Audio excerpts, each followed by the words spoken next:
चुप हो जाओ ज़रा, मैं रिकॉर्डिंग कर रही हूँ भाई। बर्गर की रेसिपी बनाने आई हूँ क्योंकि चिकन जो थी वो आज हमारे घर में कम थी और आलू ज़्यादा थे, तो हमने सोचा कि थोड़े से आलू ले लें, थोड़ी सी चिकन ले लें और इन सबको जो है ना, वो हो क्या बदतमीज़ी से फेंका प्याला बगैरती, तो तमीज़ से नहीं रख सकते हो तुम लोग। तो उसके बाद जो है ना, हमने 1 पाव चिकन ले ली, 2 इतने बड़े बड़े आलू ले लिए। हाँ तो क्या करें, आलू नहीं खाएगा कोई तो आलू का क्या करें, इतने महंगे आलू, ऐसा लग रहा है कि पता नहीं क्या चाइना से जापान से इंपोर्ट हो रहे हैं। फिर थोड़ा सा नमक, थोड़ी सी काली मिर्च, थोड़ा सा ओरिगानो, और मुर्गी को हमने डाल दिया उसमें ग्राइंडर मिक्सी में, और उसके बाद हमने उसको पीस लिया। मुर्गी भी अंदर पड़ा रही थी कि इतनी सी तो मैं हूँ, तो अपने सारे घर वालों के पेट देखो, ओजड़े देखो, और मेरा साइज़ देखो, कैसे सबको होगा। लेकिन बतीरा मुर्गी ने नाच के दिखाया आज की रात, मज़ा हुस्न का आंखों से लीजिए। चुप हो जाओ। लेकिन हमने कहा आंखों से नहीं बेटा, दांतों से लेंगे, खाएंगे। चिकन बर्गर दिमाग ख़राब करके रख दिया। चिकन बर्गर हमें भी पता उसमें कितनी मुर्गी होती है। और बेटा जो रेसिपी मैं दे रही हूँ ना, अगर दुकान के बर्गर के कबाब, हाँ वही पैटी इतना बुरा लगता है, पैटीज़ खा के बचपन से हम लोग इतने बड़े हो गए और अब ये पैटी कहने लगे उसको। पैटी से याद आती है, और पैटी से हमारे पुप्पा की शादी, क्योंकि पुप्पा की शादी में, तुम चुप हो जाओ, रिकॉर्डिंग करने 2 दफ़ा हो जाओ। उसके बाद जो है ना, सब मिलू के मिसे पुप्पा की शादी में ससुराल वालों ने पैटीज़ रख दी शाम की चाय पे, जिसको देखो बात करते हुए। अब हम उनको पुप्पा बोले, हमारे मुँह से पैटीज़ के पुलफुले निकले, पैटीज़ झड़ के पपड़े से निकले, मुँह से गिर रही हैं।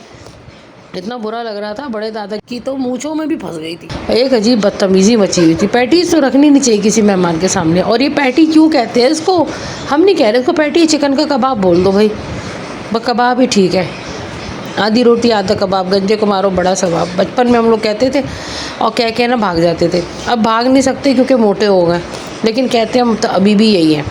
फिर सारे कबाब जो है ना हमने बना लिए। और उससे देखो ब्रेड क्रम का ये है कि ना, बाज़ार से ब्रेड क्रम महंगे पड़ते हैं। सारा बच्चे जो डबल रोटियाँ छोड़ के जाते हैं ना नाश्ते में, और जो किनारों से कटिंग कर के निकालते हैं, मैं तो इसी को पीस पास के ना ब्रेड क्रम बना लेती हूँ। और क्या, कौन दोबारा ख़रीदे इसको, लो हवा में रखो, लो भाई ब्रेड क्रम। तो ये भी तो ब्रेड ही है, ये कैसे नहीं, टुकड़े तो ऐसे छोड़ देते किनारे के, जैसे किनारे हमने तुर्की से बनवाए थे और बीच का हिस्सा हमारा अपना था। ऐसे थोड़ी है भाई, डबल रोटी किनारों के साथ ही आती है, बगैर किनारों की कौन सी डबल रोटी होती है, मगर किनारे छोड़ देते हैं। कोई बात नहीं बेटा, मैं ऐसे खिला दूँगी, कोई मसला थोड़ी है, अम्मा हूँ मैं, हर चीज़ का जुगाड़ है मेरे पास। पैंट को काट के चड्डा, और चड्डे को काट के चड्डी, और चड्डी भी जब फट जाए तो उसमें से बटन निकाल के अगली पैंट का बटन इस्तेमाल करना, हर चीज़ का आखिर दम तक खूब आता है। खैर मैंने मैदा घोल घाल के इसका वो क्या कहलाते हैं, स्लरी बनाई, और स्लरी के बाद वो जो मैंने इम्पोर्टेड ब्रेड क्रम, अच्छा इम्पोर्टेड ब्रेड क्रम लगा लेते हैं लोग, बोलते हैं हमने ये लगाया वो लगाया, उससे क्या होता है, खाने वाले तो देसी है, शक्लें देखो, ओजड़ियाँ देखो, सब देसी चल रहे हैं भाई। गोभी ले ली, अच्छा बच्चे जो गोभी नहीं खाते थे ना हमारे घर में, अच्छा बाहर के दुनिया में ना फास्ट फूड होता है, हमारे हर खाना फास्ट फूड होता है। जिस खाना को पका लो, चुप हो जाओ, हंसने की ज़रूरत नहीं है, बदतमीज़ कहीं के। घर के अंदर जिस खाने का नाम लो, इससे बादी होता है, इससे गैस होती है, ये बादी होता है, ये गैस होती है। अरे क्या मतलब है, दाल से गैस हो रही है, गोभी से गैस हो रही है, मूली से गैस हो रही है, बेसन से गैस हो रही है, अपनी बदतमीज़ियाँ बेचारी सब्ज़ी और दालों के सर पर डाल दो।